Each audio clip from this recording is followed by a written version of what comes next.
참 이렇게 코로나 사태로 인해서 참 많은 사람들이 새삼 이 죽음에 대한 생각들을 많이 하고 있는 것 같습니다. 그 모든 인생이 경험하는 최종적인 그 두려움의 그 원인은 결국 이 사망의 문제 때문입니다. 죽음의 문제 때문입니다. 이 죽음의 문제 앞에 용기 백배할 사람 아무도 없습니다. 죽음의 그림자가 오기 전에는 참 이렇게 모든 것을 이겨낼 수 있는 듯한 천하무적 같은 그 인생도 사실 이 죽음과 한번 막다뜨려 보면은 죽음 앞에는 누구든지 두려워 떨 수밖에 없습니다. 전염병, 참 눈에 보이지 않는 이 바이러스 때문에 지금 이미 전 세계에 수백만 명, 그 200만 명이 이미 참 감염이 되고 죽은 사람을 해도 10만 명이 넘는다고 하지 않습니까? 우리나라도 우리 200명이 넘었다고 하지 않습니까? 죽은 사람. 역대 참 최근에 와서 현대사에 와서 전염병으로 이렇게 수백 명이 죽는 그런 예가 없었습니다. 그렇다고 보니까 참 많은 사람들이 이 죽음의 문제 앞에 참 자신들을 다시 한번 돌아보게 되는 이런 기회를 갖게 되는 것 같아요. 또 이렇게 우리가 신앙 안에서도 이런 생각을 해봅니다. 하나님께서 우리 시대에 왜 이 같은 이 죽음의 문제 때문에 이렇게 절망할 수밖에 없는 이런 상황을 허락해 주시는가? 이런 것들을 해보면은 과연 우리 인생은 하나님 앞에 아무것도 아니구나. 우리가 세상에 부귀영화를 누린다고 해서 우리가 영원한 인생일 것 같았는데 그러나 이 같은 누구나 공이 경험하는 이런 죽음의 문제 앞에서 과연 우리 인생은 아무것도 아니구나.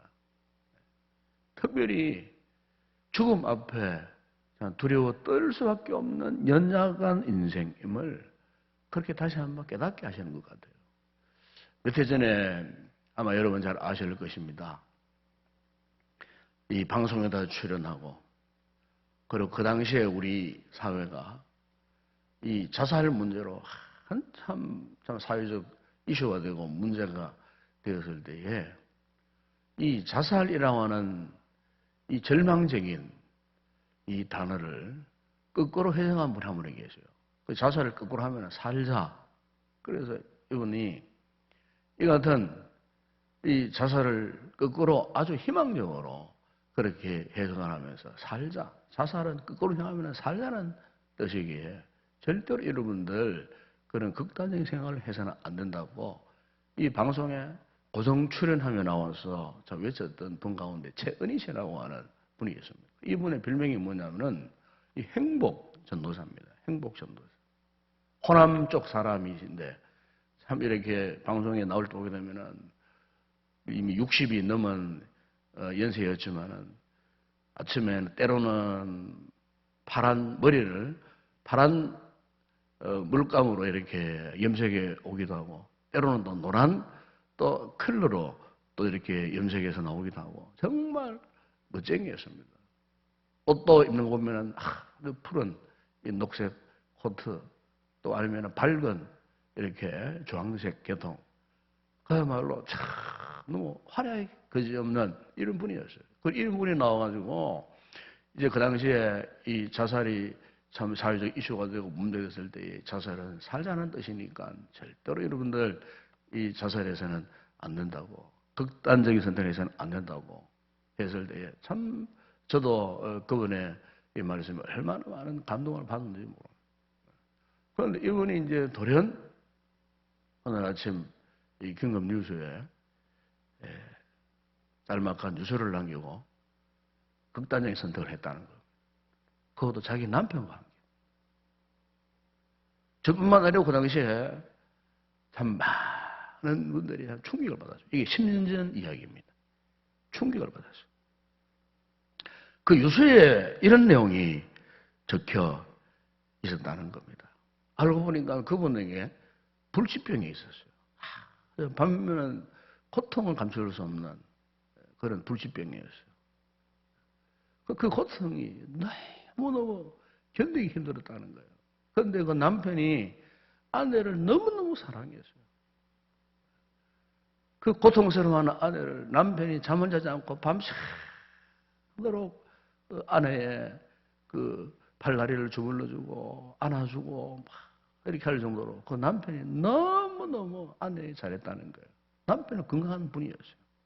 그런데 그만 남편하고 같이 그런 선택을 했다는 거예요. 문제는 딱 하나였어요. 너무나 고통스러워요. 고통을 견디지 못했어요. 아내가 그런 생각을 하니까 남편도 당신과 나도 함께 가겠다. 이렇게 해서 이 두 사람이 함께 이렇게 선택을 하고 말았다는 거예요. 참, 이 뉴스를 접하는 사람들의 마음이 정말 너무 처참했어요. 일반 뭐 이렇게 이름도 없는 그런 분도 아니고 방송에 나와가지고 참 그의 명색이 자자할 정도로 이 사회적인 희망의 메시지를 던졌던 이분이 그렇게 죽을 줄이야 누가 상상을 했겠습니까? 그것도 남편과 함께 그런 선택을 했다는 것을 누구든 상상을 하지 못했던 그런 일이었어요. 그렇기 때문에 참 그분이 죽었다는 이 소식 이후에 참 여러 날 참 굉장히 뭔가 참 우리 가슴을 참 아프게 하는 고통스럽게 하는 그런 것을 경험했던 적이 있었습니다. 여러분 오늘 어떤 사람들은 이 죽음을 굉장히 찬미하거나 죽음을 미화하는 사람들도 사실 많이 있습니다. 그러나 역설적으로 생각하면은 왜 그 사람들이 죽음을 두려워하지 않고 고통스러운 문제를 여기지 않고 이 죽음을 오히려 찬미하고 죽음을 미화시키는가? 그건 역설적인 심리적 작용이겠어요. 왜냐하면 그만큼 죽음을 무서워한다는 거예요. 죽음만큼 절망스러운 것이 없다는 거예요. 그래서 우리가 성경을 읽어봐도 하나님께서는요, 이 죽음을 절대로 뭐 미화시키는 부분이 없어요. 죽음은 한마디로 사망의 그림자예요. 이 사망의 그림자를 다스리는 이는 하나님에게보다도 원수마귀 사탄이에요. 더 깊게 들어가면 죄악이에요. 죄 문제 때문에 이 죽음이 왔거든요. 그렇기 때문에 이 죄 문제를 관장하는 이 세력은 어두움의 세력이에요. 사탄의 세력이에요. 역시 마찬가지예요. 죽음도 마찬가지예요. 물론 하나님께서 사람이 죽고 사는 문제를 하나님이 쥐고 계시지만은 그러나 그 죽음을 부추기고 그 죽음의 두려움을 부추겨서 사람도 하려면 자꾸 절망적으로 절망의 구렁텅이에 빠지도록 역사하는 세력은 하나님이 아니시고 결국 악한 영의 역사예요. 마귀의 역사예요. 사탄의 역사라 그 말이에요. 그렇기 때문에 우리가 성경을 읽게 되면 결코 죽음을 뭐 찬미한다든가 죽음을 예찬한다든가 하는 죽음에 대해서 뭐 긍정적으로 이야기한 이런 부분이 없어요. 죽음은 한마디로 말하면 우리 인생에 있어서는 절망이에요. 고통 그 자체예요. 더 큰 문제는 이 죽음을 극복할 인생 아무도 없다는 겁니다. 죽음을 극복하는 사람 누가 있겠습니까? 여러분 유명한 저 알렉산더 대왕도 보세요. 그렇게 천을 호령했던 영웅 호월도 보세요. 33살에 죽었어요. 진시황 죽지 않기 위해서 동랑 선녀들을 불러갖고 심지어 우리나라 제주도까지 와가지고 불로초를 구한다고 내려왔지만 그도 중국 가보니까 그 진시황 황제에서 큰 묘가 있는데요. 참 허무하더라고요. 죽은 사람 묘가 뭐 이렇게 크게 만들어 놓을 이유가 뭐가 있는지 막 큰 산봉우리 같은 그런 묘 그걸 보면은 참 인생의 흠막 죽음을 김일성이가 죽지 않고 오래 살렸고 참 김일성 장수를 위한 그런 팀웍을 만들어갖고 온갖 좋은 약초를 다 캐다가 만들어가지고 먹었다 그러잖아요. 때가 되니까 보세요. 그런 인생을 죽어버리더라고. 이렇게 세상의 모든 영웅 호걸들이 이 죽음 앞에서 그야말로 무릎을 꿇고 무기력한 존재가 될 수밖에 없는. 그래서 죽음은 우리 인생들에게 불행이고 고통이고 절망인 거예요. 그런데 문제는 성경을 보게 되면 이 죽음을 이기신 분이 계신다는 거예요. 그분이 누구십니까? 바로 우리 주님 예수 그리스도십니다. 예수님은 우리에게 이 죽음의 강력한 적 앞에서, 이 죽음의 문제 앞에서 떨고 있는 우리에게 생명의 소망을 불어넣어 주시. 다시 말하면 결코 죽음이 마지막이 아니라는 거예요.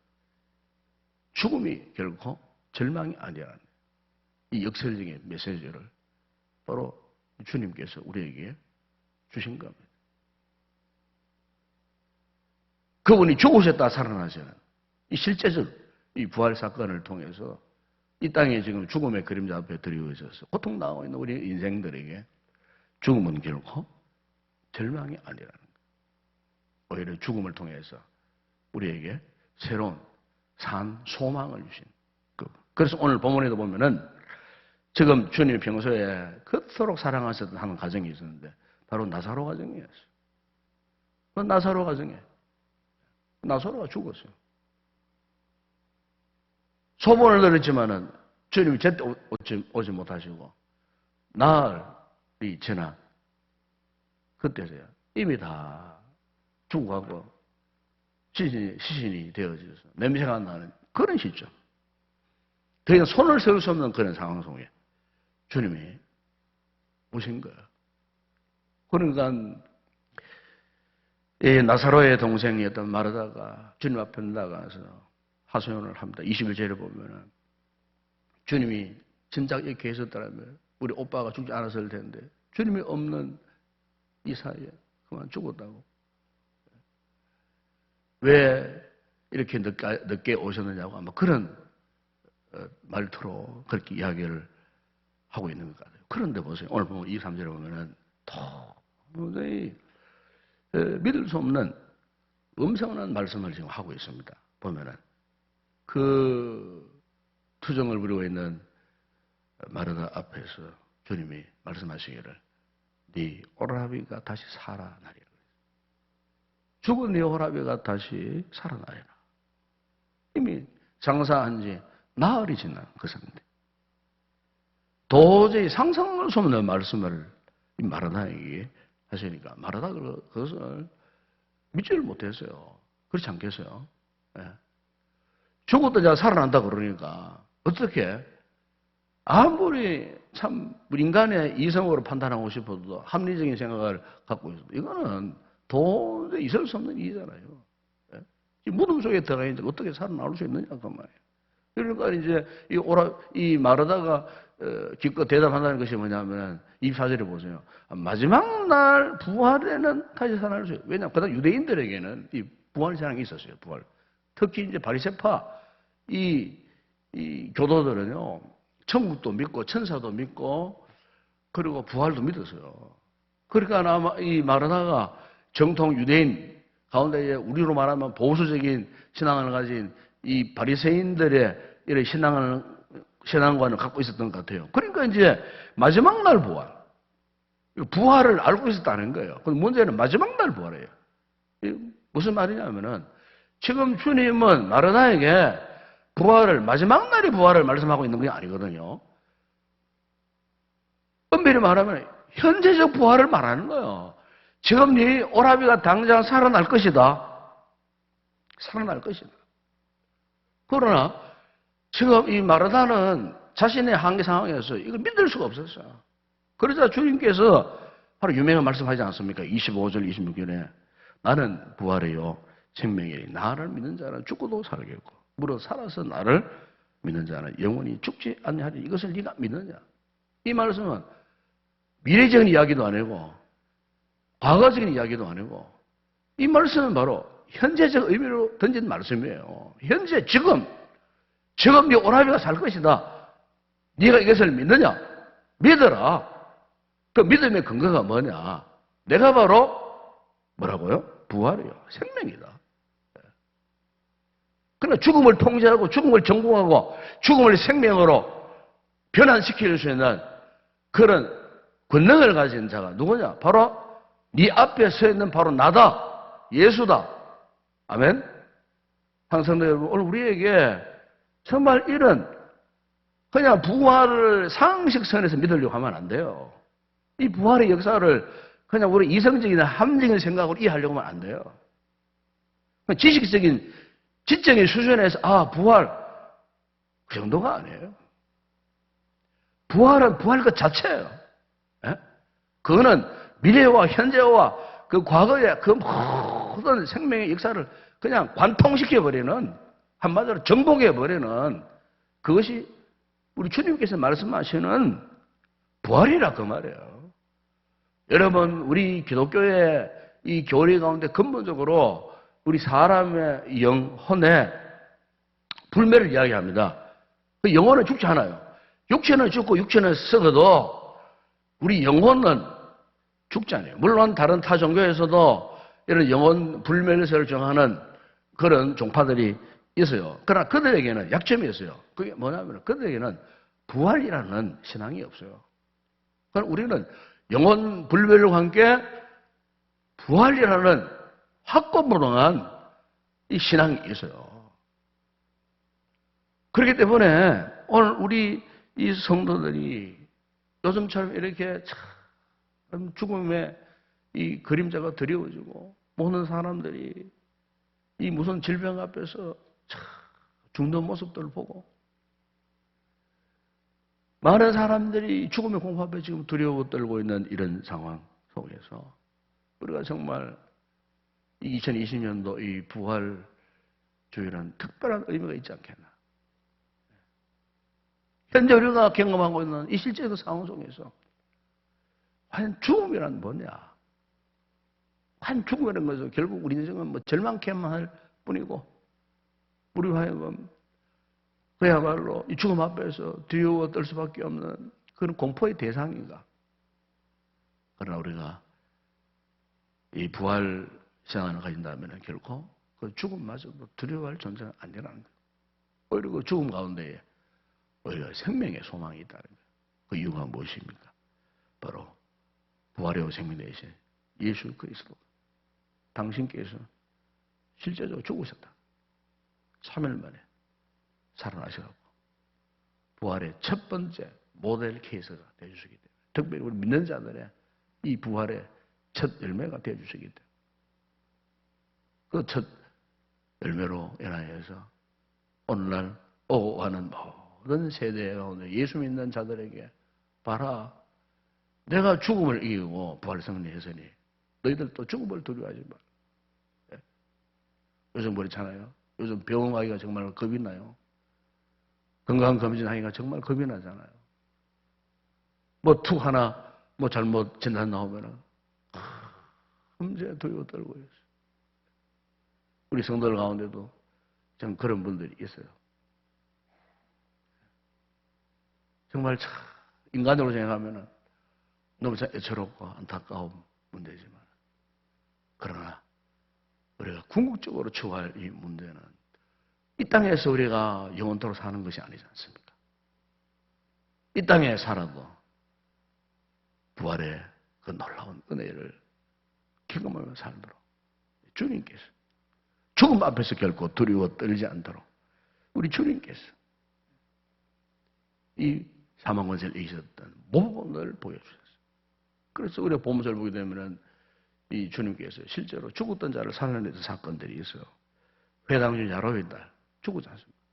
그런데 그 야로의 딸을 주님이 소녀야 일어나라 해서 그를 일으켜 주셨다. 나인성 과부의 외아들이 죽지 않습니까? 이미 관을 들고 성 밖으로 이제 매장하려고 나가는 그 관 위에 손을 얹으시고 어떠했습니까? 그 어머니를 향하여 너무 슬퍼하지 말고 울지 말라. 그러면서 죽은 아들을 살려내겠어요. 그리고 오늘 본문에 바로 나사로입니다. 나사로. 죽은 이제 나흘이나 되었어요. 그런데 그 죽은 나사로를 결국에는 살려주시는 사람들이 그런 충격을 받지 않았습니다. 하늘 여러분, 오늘 우리가 이 부활절 아침에 우리가 다시 한번 우리가 주님께 대한 여러 가지 많은 신앙 고백들이 있겠지만 그 모든 신앙 고백 가운데 가장 이 최고봉은요, 다른 게 아니에요. 바로 주님은 부활이십니다. 나의 영원한 생명이십니다. 오늘 우리가 정말 주님 앞에서 우리의 부활이 되시고 우리의 영원한 생명 되시는 예수 그리스도께 대한 이 분명한 신앙 고백과 함께 주님께 대한 분명한 이 확신, 이것을 우리가 가져야 할 줄로 믿습니다. 주님께서 보여주신 이 부활의 역사는 단순히 어떤 정신적인 부활을 말씀하거나 영적인 부활을 말씀하는 게 아니에요. 육체적인 부활을 말씀하고 있는 거예요. 예수님을 제대로 알지 못하는 사람은, 저 세상 사람들은 육체적 부활 믿지 않습니다. 믿을 수가 없습니다. 왜? 믿음이 아니고서는 그것을 수용할 수 없는 거예요. 놀라운 것은 오늘 우리에게 하나님께서 믿음이라는 게 놀라운 선물을 주셔서 주님께 대한 이 분명한 이 부활 신앙을 고백할 수 있게 하셨다는 거예요. 여러분, 이것은 정말 우리가 받은 가장 최고의 은혜요, 축복인 줄로 믿습니다. 이 새벽에 다시 한번 우리가 부활의 새로운 신앙으로 회복해서 움츠러졌던 또 우리의 또 몸이나 마음이나 또 우리의 영혼이 정말 이번 이 부활 주일을 통해 다시 한번 새로운 예수의 생명으로 회복되어지는 놀라운 축복의 은혜와 역사가 있으시기를 주의 이름으로 축원합니다.